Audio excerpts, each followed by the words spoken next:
Book of Acts, Chapter 11. Nabalitaan ng mga apostol at ng mga kapatid sa Judea na ang mga hindi Hudyo ay tumanggap din ng salita ng Diyos. Kaya pagbalik ni Pedro sa Jerusalem, sinalungat siya ng mga kapatid na Hudyo na naniniwalang ang mga hindi Hudyo ay kinakailangang magpatuli muna bago maging kaanib nila. Sinabi nila kay Pedro, "Ikaw ay isang Hudyo. Bakit ka nakituloy at nakikain sa bahay ng mga hindi Hudyo na hindi tuli?" Kaya ipinaliwanag ni Pedro sa kanila ang buong pangyayari mula sa simula. Sinabi niya, "Habang nananalangin ako sa lungsod ng Joppa, may ipinakita sa akin ng Diyos. Nakita ko ang parang malapad na kumot na bumababa mula sa langit. May tali ito sa 4 na sulok at ibiniba sa tabi ko. Pinagmasdan ko itong mabuti at nakita ko roon ang lahat ng uri ng hayop, ang mga lumalakad kasama na rito ang mga mababangis, mga gumagapang at mga lumilipad. At narinig ko ang boses na nagsasabi sa akin, 'Pedro, tumayo ka, magkatay ka at kumain.'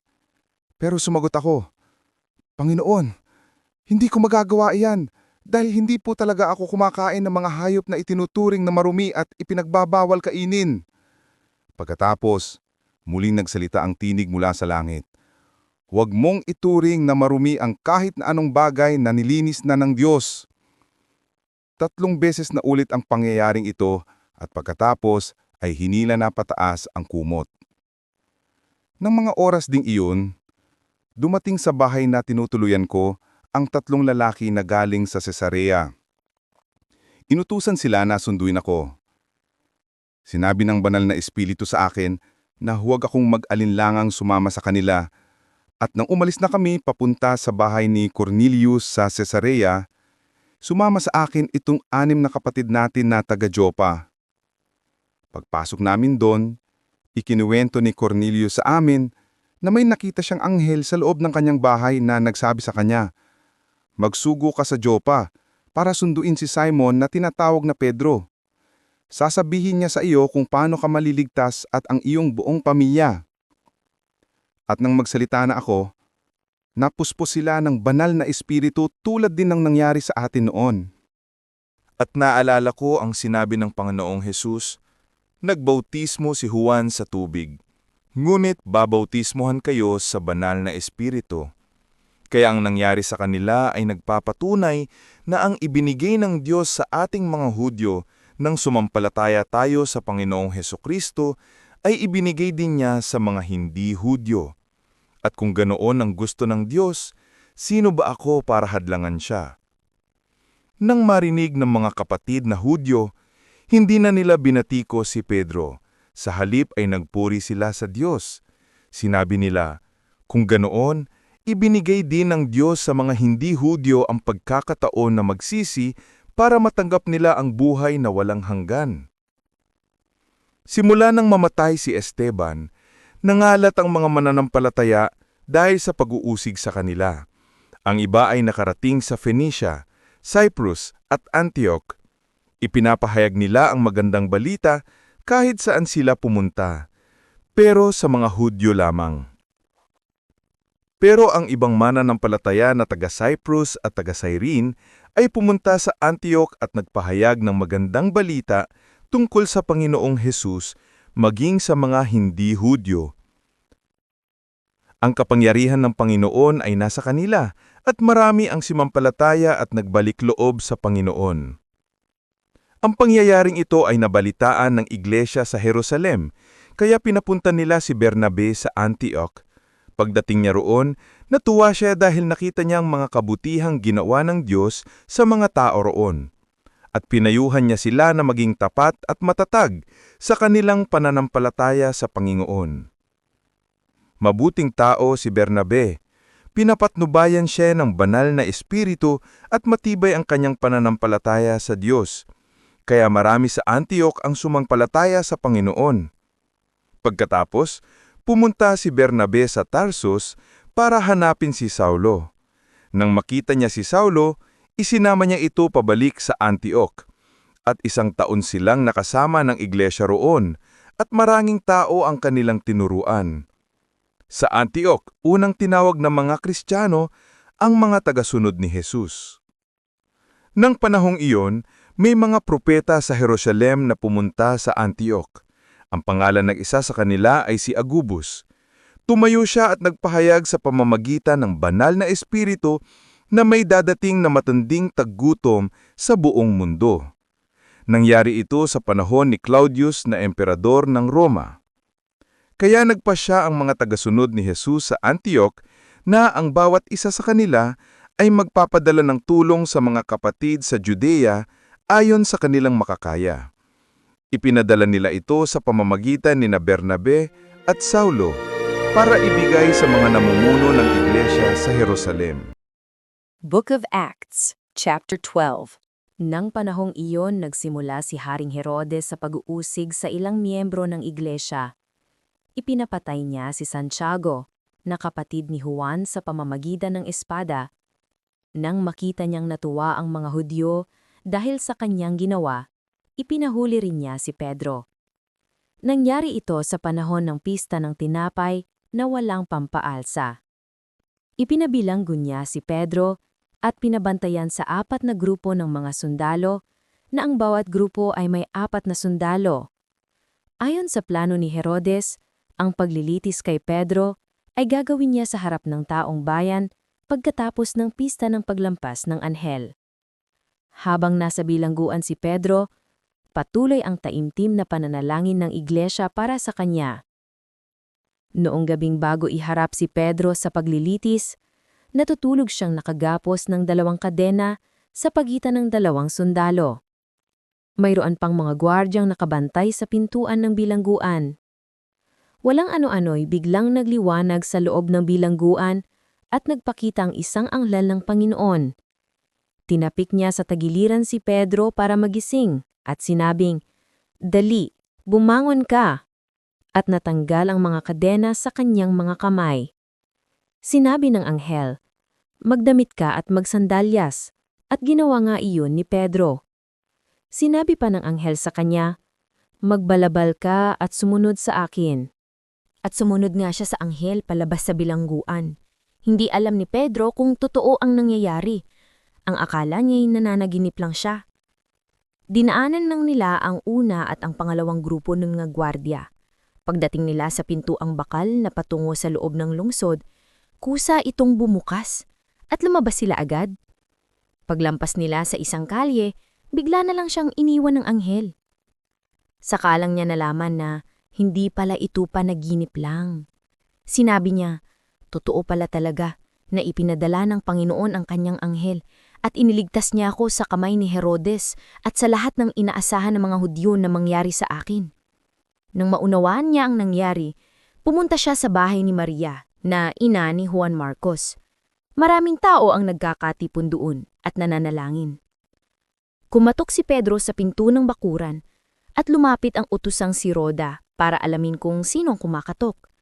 Nabusasan niyang si Pedro iyon at sa sobrang tuwa, sa halip na buksan ng pinto, tumakbo siyang papasok para ipaalam sa mga kasamahan niya na si Pedro ay nasa labas. Sinabi nila kay Roda, "Nasisiraan ka na yata ng bait?" Pero ipinagpipilitan niyang, si Pedro nga ang nasa labas. Kaya sinabi nila, baka ang hili yun ni Pedro? Samantala, patuloy pa rin sa pagkatok si Pedro. Kaya binuksan nila ang pinto at nang makita nilang si Pedro nga iyon, hindi sila makapaniwala. Sininyasan sila ni Pedro na tumahimik at ikinkwento niya sa kanila kung paano siya pinalabas ng Panginoon sa bilangguan. At sinabi niya sa kanila na ipaalam ito kay Santiago at sa iba pang mga kapatid. Pagkatapos, umalis siya at pumunta sa ibang lugar. Kinaumagahan nagkagulo ang mga gwardya dahil wala na si Pedro at hindi nila alam kung ano ang nangyari sa kanya. Nag-utos si Herodes na hanapin siya pero hindi talaga nila makita. Kaya pinaimbestigahan niya ang mga gwardya at ipinapatay. Pagkatapos umalis si Herodes sa Judea. Pumunta siya sa Cesarea at doon na natili. Galit na galit si Haring Herodes sa mga taga-Tyre at taga-Sidon. Kaya nagkaisa ang mga tao na makipag-ayos sa hari dahil sa bayan nito nanggagaling ang kanilang pagkain. Bago sila pumunta sa hari, Kinaibigan muna nila si Blastus para tulungan siya dahil siya ang katiwala ng hari sa palasyo. Nang dumating ang araw na makikipagkita na si Herodes sa mga taga-Tyre at taga-Sidon, isinuot niya ang damit panghari at umupo siya sa kanyang trono at nagtalumpati. Sumigaw ang mga tao, "Isang Diyos ang nagsasalita at hindi tao." Nang oras ding iyon, pinarusahan siya ng anghel ng Panginoon dahil hindi niya binigyan ng papuri ang Diyos. Inuod siya at namatay. Kaya patuloy na kumalat ang salita ng Diyos at lalo pang dumami ang mga mananampalataya. Samantala, bumalik sina Bernabe at Saulo sa Antioch galing sa Jerusalem, matapos nilang maihatid ang tulong sa mga kapatid. Isinama rin nila si Juan Marcos. Book of Acts, Chapter 13. Doon sa Antioca ay may mga propeta at mga tagapagturo na miyembro ng iglesia. Sila'y sina Bernabe, Simeon na tinatawag na Negro, Lucius na taga Cyrene, Manaen na kababata ni Gobernador Herodes at si Saulo. Habang sumasamba sila sa Panginoon at nag-aayuno, sinabi ng banal na espiritu sa kanila, "Italaga ninyo para sa akin sina Bernabe at Saulo dahil may ipapagawa ako sa kanila." Pagkatapos nilang mag-ayuno at manalangin, pinatungan nila sina Bernabe at Saulo ng kanilang mga kamay at pinaalis na sila. Kaya pumunta sina Bernabe at Saulo sa Seleucia ayon sa sinabi ng banal na espiritu. Mula roon, naglayag sila patungo sa isla ng Cyprus. Pagdating nila roon sa bayan ng Salamis, nangaral sila ng salita ng Diyos sa mga sambahan ng mga Hudyo.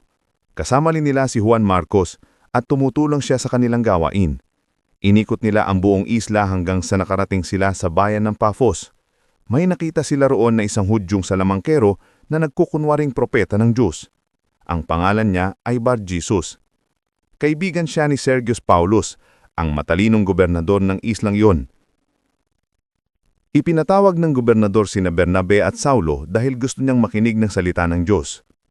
Pero hinadlangan sila ng salamangkerong si Efimas. Ito ang pangalan ni Bar-Jesus sa wikang Griego.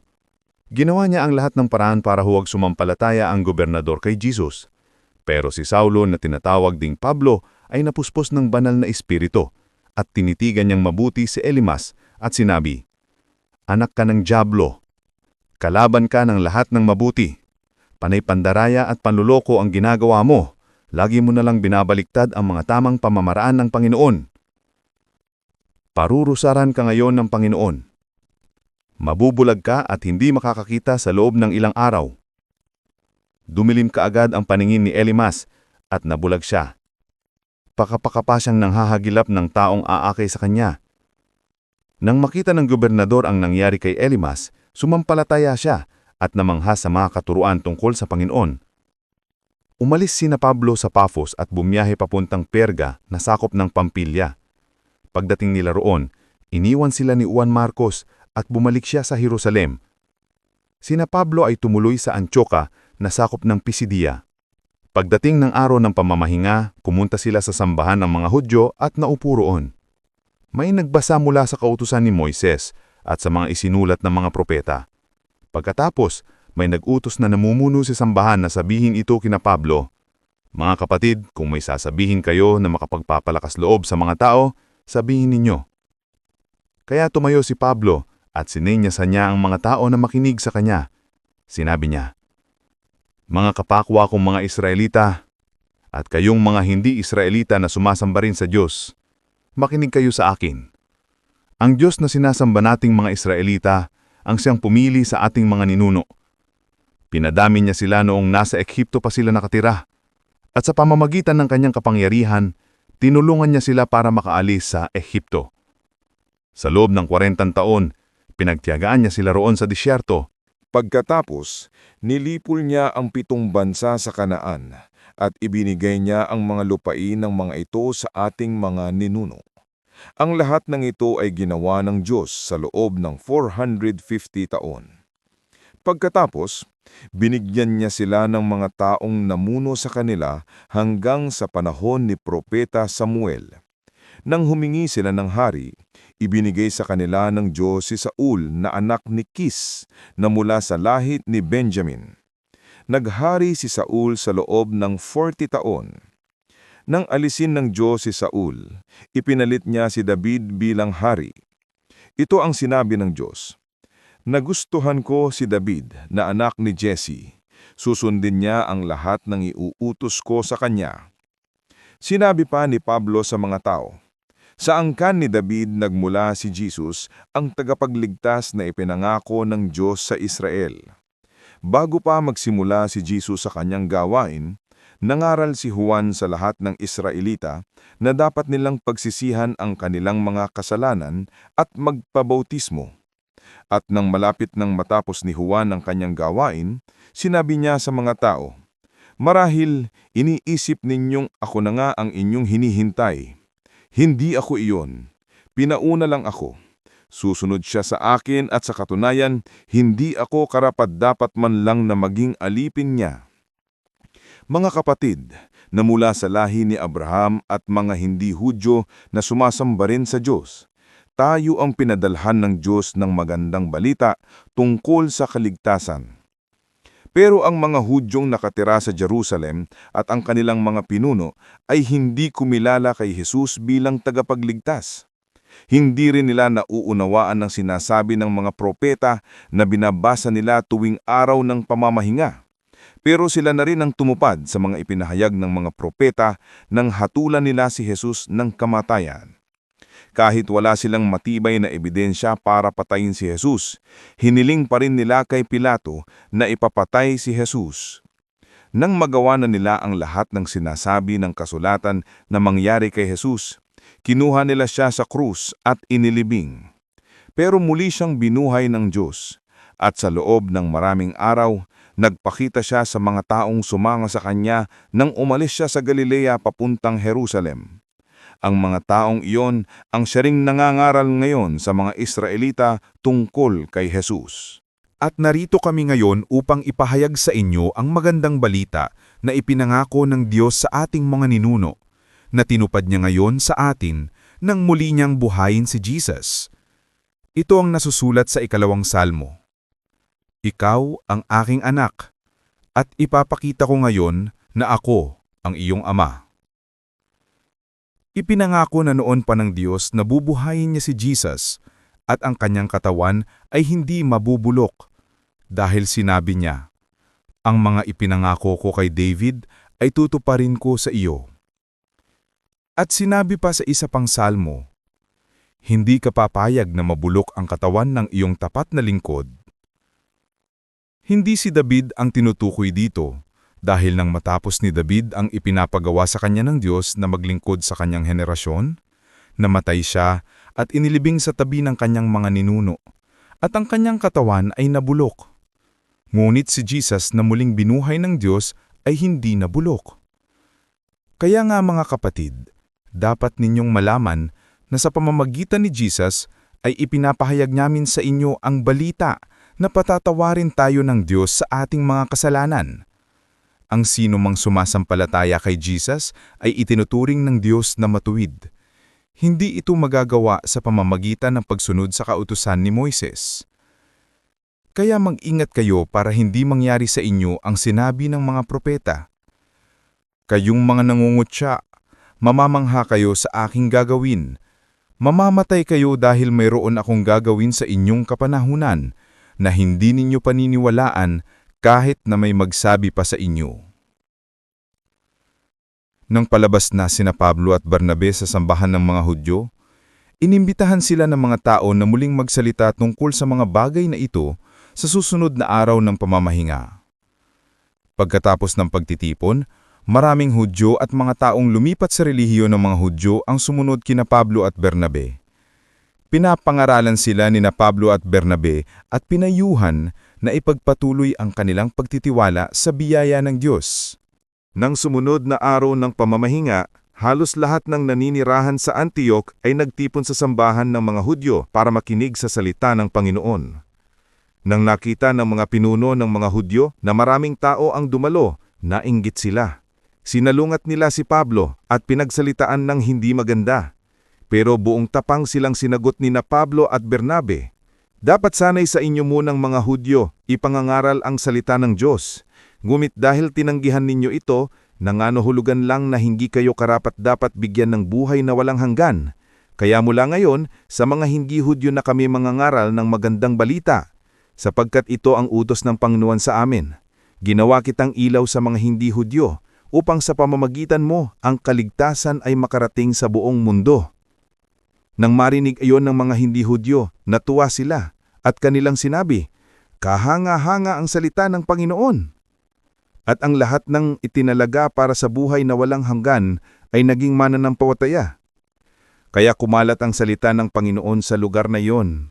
Pero sinulsulan ng mga pinuno ng mga Hudyo, ang mga namumuno sa lungsod, pati na rin ang mga relihiyoso at mga kilalang babae, na kalabanin sina Pablo.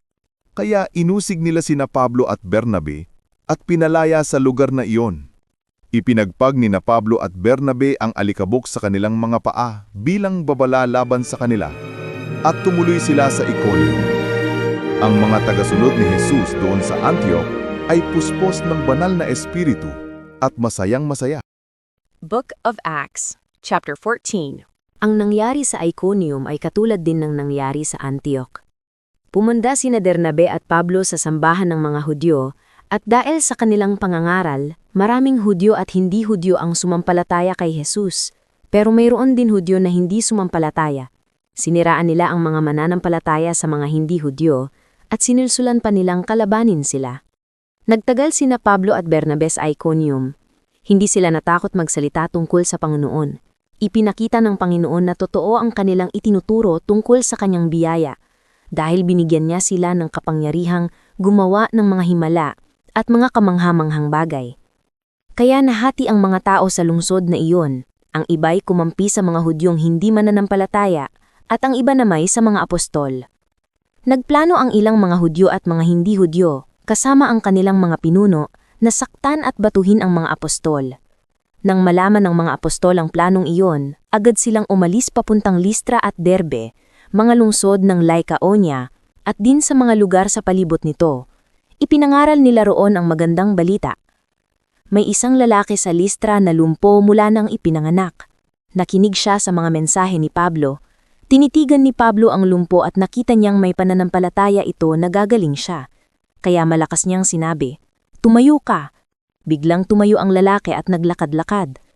Nang makita ng mga tao ang ginawa ni Pablo, sumigaw sila sa wikang Lycaonia, "Bumaba ang mga Diyos dito sa atin, sa anyo ng tao!"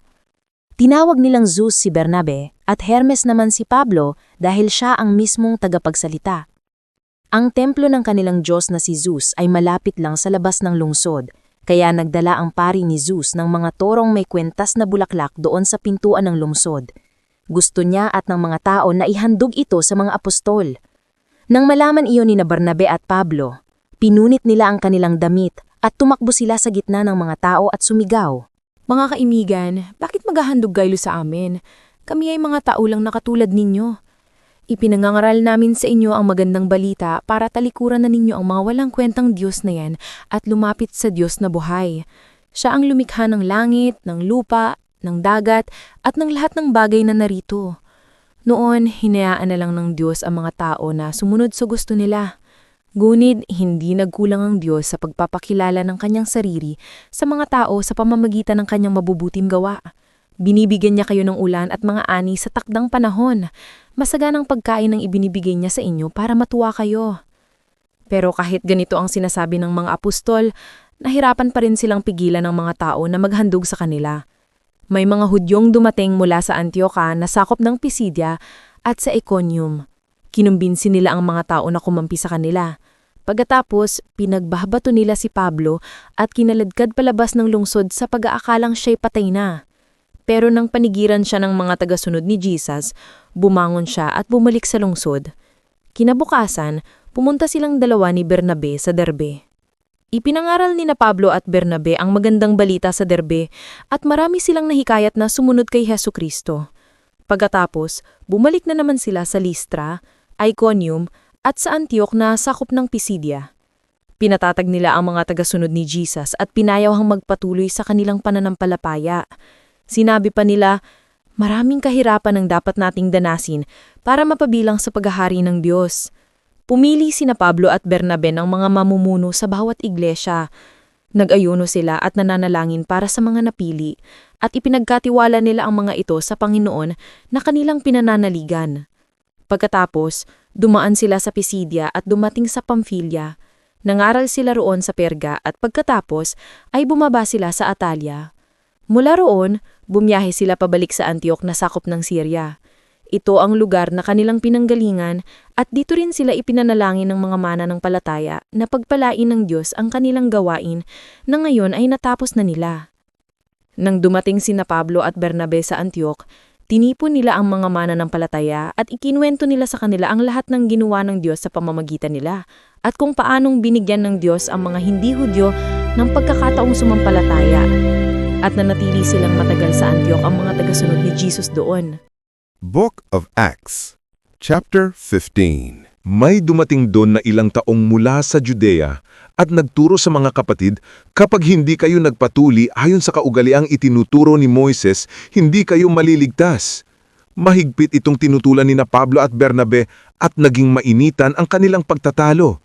Kaya't napagpasyahang papuntahin sa Jerusalem sina Pablo at Bernabe at ilan pang kapatid na taga-Antioquia upang ang suliraning ito ay isang guni sa mga apostol at sa mga matatandang pinuno ng iglesia. Isinagunga sila ng iglesia at pagdaan nila sa Phoenicia at Samaria, ibinalita nila roon na marami ng mga hentil ang nahikayat sa pananampalataya. Ito na may labis na ikinagalak ng mga kapatid.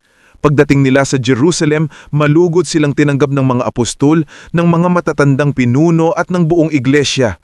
Isinalaysay nila ang lahat ng ginawa ng Diyos sa pamamagitan nila. Ngunit tumayo naman ang ilang mananampalatayang kabilang sa pangkat ng mga Pariseo at kanilang sinabi, kailamang kuliin at utosang tumupad sa kautosan ni Moises ang mga hentil na sumasampalataya. Nagpulong ang mga apostol at ang mga matatandang namumuno sa iglesia upang pag-alalan ang suliraning ito. Pagkatapos ng mahabang pagtatalo, tumayo si Pedro at nagsalita, mga kapatid, nalalaman ninyo na noong mga nakaraang araw, hinirang ako ng Diyos upang mangaral ng magandang balita sa mga hentil at sila naman ay sumampalataya. Ang Diyos na nakakasaliksik ng puso ang nagpatotoo na sila'y tinatanggap niya nang ipagkaloob niya sa kanila ang Espiritu Santo tulad ng pagkakaloob niya sa atin. Walang pagkakaiba ang pagtingin ng Diyos sa kanila at sa atin. Nilinis din niya ang kanilang puso sa pamamagitan ng kanilang pananampalataya. Bakit sinusubok ninyo ang Diyos? Bakit ninyo iniaatang sa mga mananampalataya ang isang pasaning hindi na kayang dalhin ng ating mga ninuno at hindi rin natin kayang pasanin? Sumasampalataya tayo na tayo'y maliligtas sa pamamagitan ng kagandahang loob ng Panginoong Hesus at gayon din sila. Tumahimik ang buong kapulungan at nakinig sila habang isinasalaysay ni Bernabe at Pablo ang mga himalang ginawa ng Diyos sa mga hentil sa pamamagitan nila. Pagkatapos si Santiago naman ang nagsalita, mga kapatid, makinig kayo sa akin. Katatapos pa lamang isalaysay ni Simon kung paano unang ipinamalas ng Diyos ang kanyang pagkalinga sa mga hentil upang mula sa kanila ay may mapabilang sa kanyang bayan. Ito'y sumasang-ayon sa ipinahayag ng mga propeta tulad ng nasusulat, pagkatapos nito ay babalik ako at muli kong itatayo ang bumagsak na kaharian ni David. Muli ko itong ibabangon mula sa kanyang pagkaguho, upang ang Panginoon ay hanapin ng iba pang mga tao ng lahat ng mga hentil na tinawag ko upang maging akin. Gaon ang sinabi ng Panginoon na nagpahayag ng mga bagay na ito mula pa noong una. Nagpatuloy si Santiago, kaya't ang pasya ko'y huwag nating pahirapan ang mga hentil na lumalapit sa Diyos. Sa halip, sulatan natin sila na huwag kumain ng anumang inihandog sa Diyos-Diyusan, huwag makikiapid at huwag kakain ng hayop na binigti at ng dugo. Sapagkat mula pa noong unang panahon, ang kautusan ni Moises ay binabasa na sa mga sinagoga tuwing araw ng pamamahinga at ang aral niya ay itinuturo sa bawat bayan. Kaya't binabuti ng mga apostol, ng matatandang pinuno ng iglesia at ng buong iglesia, na pumili ng ilan sa kanila upang suguin sa Antioquia, kasama nina Pablo at Bernabe. Ang mga napili nila ay si Judas, na tinatawag na Barsabas, at si Silas, na mga lalaking iginagalang ng mga kapatid. Ipinadala nila sa kanila ang sulat na ganito ang nilalaman. Kaming mga apostol at ang mga matatandang pinuno ng iglesia, inyong mga kapatid ay bumabati sa mga kapatid naming hintil na nasa Antioquia, sa Syria at sa Cilicia. Nabalitaan naming ginugulo kayo ng ilang kasamahan naming galing dito, kahit na hindi namin sila inutusan, at binabagabag nila kayo sa pamamagitan ng kanilang itinuturo. Kaya't napagkaisahan naming magpadala sa inyo ng mga sugo, kasama sila ng ating minamahal na sina Bernabe at Pablo. Mga taong hindi nag-atubiling itaya ang kanilang buhay sa paglilingkod sa ating Panginoong Hesukristo. Isinugo namin sa inyo sina Judas at Silas upang ipaliwanag ang sinasabi sa sulat na ito. Sapagkat minabuti namin at ng Espiritu Santo na huwag na kayong atangan ng iba pang pasanin maliban sa mga bagay na ito na talagang kailangan. Huwag kayong kakain ng anumang inihandog sa mga Diyos-Diyosan, ng dugo at ng hayop na binigti, at huwag kayong makikiapid. Layuan ninyo ang mga iyan para sa ikabubuti ninyo. Paalam. At pinalakad nila ang mga sugo. Pagdating sa Antioquia, tinipon ng mga ito ang mga kapatid at ibinigay ang sulat. Pagkabasa sa sulat, nagalak ang lahat dahil sa mensaheng nagpalakas ng kanilang loob. Sina Judas at Silas, na mga propeta rin, ay maraming itinuro sa mga kapatid na nakapagpasigla at nakapagpatibay ng kanilang pananampalataya. Ang dalawa'y tumigil doon ng kaunting panahon, pagkatapos sila'y pinabalik na taglay ang pagbati ng mga kapatid para sa mga nagsugo sa kanila. Ngunit minabuti ni Silas ang manatili doon. Subalit nanatili sina Pablo at Bernabe sa Antioquia. At kasama ng marami pang iba ay nagturo at nangaral ng salita ng Panginoon. Makalipas ang ilang araw, sinabi ni Pablo kay Bernabe, "Balikan natin at dalawin ang mga kapatid sa mga bayan kung saan tayo nangaral ng salita ng Panginoon at tingnan natin kung anong kalagayan nila." Nais ni Bernabe na isama si Juan na tinatawag ding Marcos. Gurit ayaw ni Pablo sapagkat hindi ito nagpatuloy na sumama sa kanilang gawain. Sa halip, ito'y humiwalay sa kanila sa Pampilya. Nagkaroon sila ng mainitang pagtatalo kaya't naghiwalay sila. Isinama ni Bernabe si Marcos at sila'y naglayag papuntang Cyprus.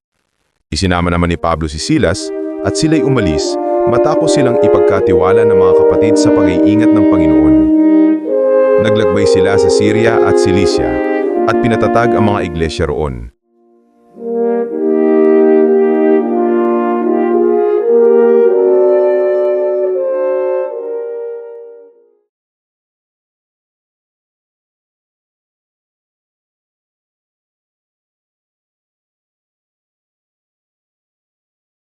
Book of Acts, Chapter 5.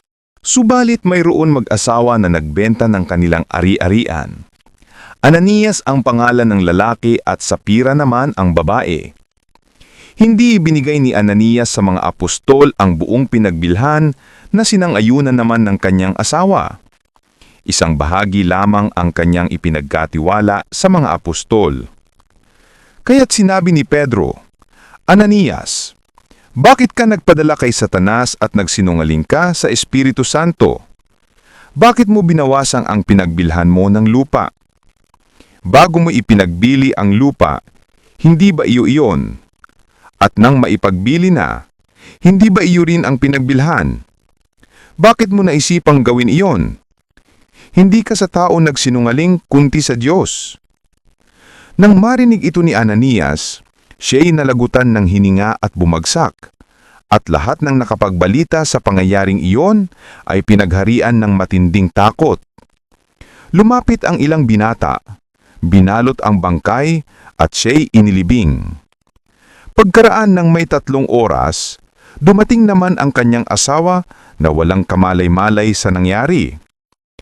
Kinausap siya ni Pedro, "Sabihin mo sa akin, ito nga ba lamang ang kabuang halagang pinagbilhan ninyo ng inyang lupa?" "Opo, yan lamang," sagot ng babae. Kaya't sinabi sa kanya ni Pedro, "Bakit nagkaisa kayong subukin ang Espiritu ng Panginoon? Hayan, kadarating pa lamang ng mga naglibing sa iyong asawa at ikaw naman ngayon ang isusunod nila." Noon din nabuwal si Sapira sa paanan ni Pedro at namatay. Pagpasok ng mga binata, Nakita nilang patay na siya, kaya't inilibing siya sa tabi ng kanyang asawa. Nakadama ng matinding takot ang buong iglesia at ang lahat ng nakabalita nito. Maraming himalang ginawa ang mga apostol na pawang nasaksihan ng mga tao. Sa portiko ni Solomon, nagtitipon ang mga mananampalataya. Ngunit natatakot sumama sa kanila ang mga di mananampalataya kahit na pinupuri sila ng mga ito.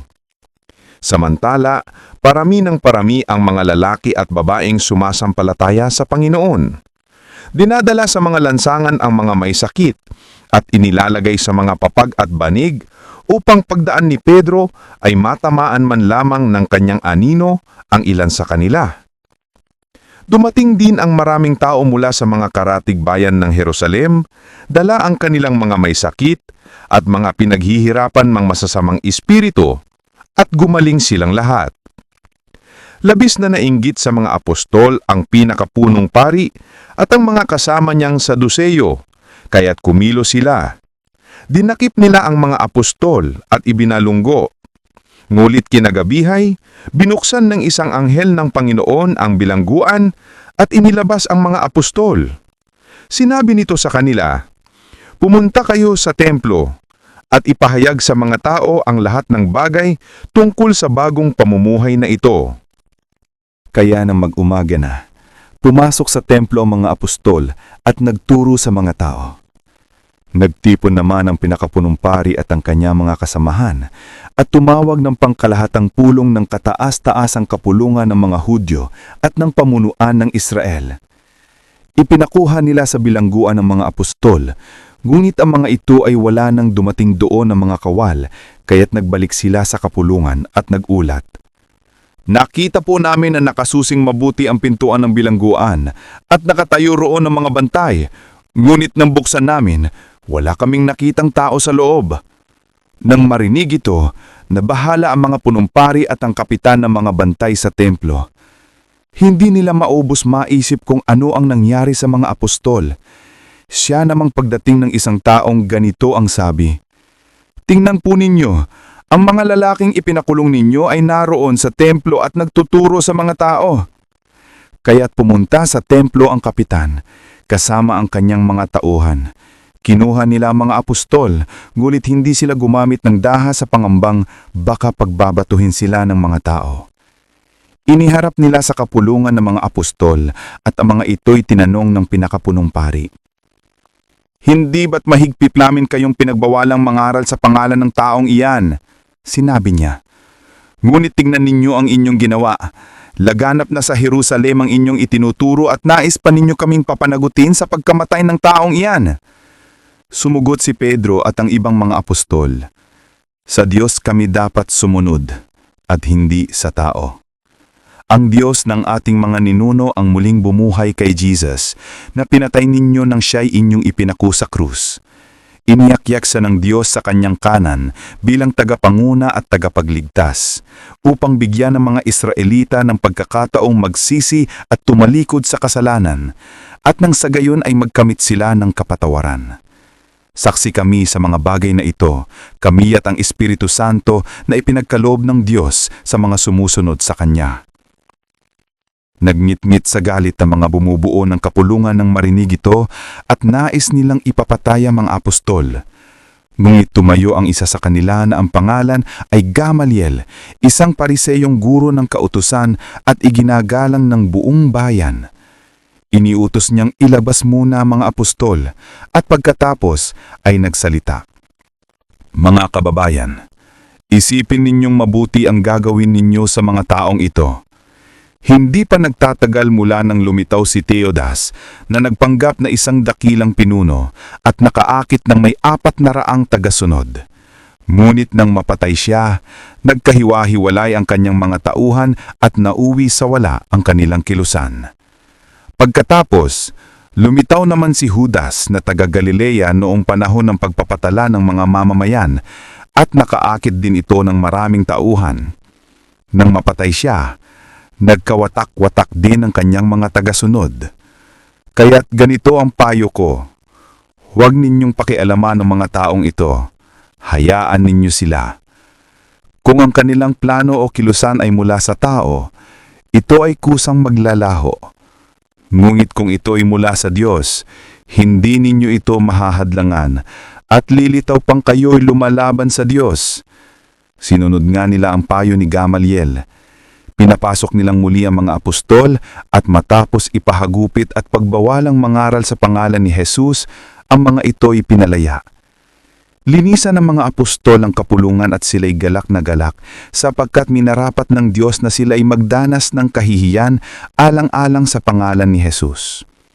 At araw-araw, sa templo at sa mga bahay-bahay, walang tigil silang nagtuturo at nangangaral ng magandang balita tungkol kay Jesus.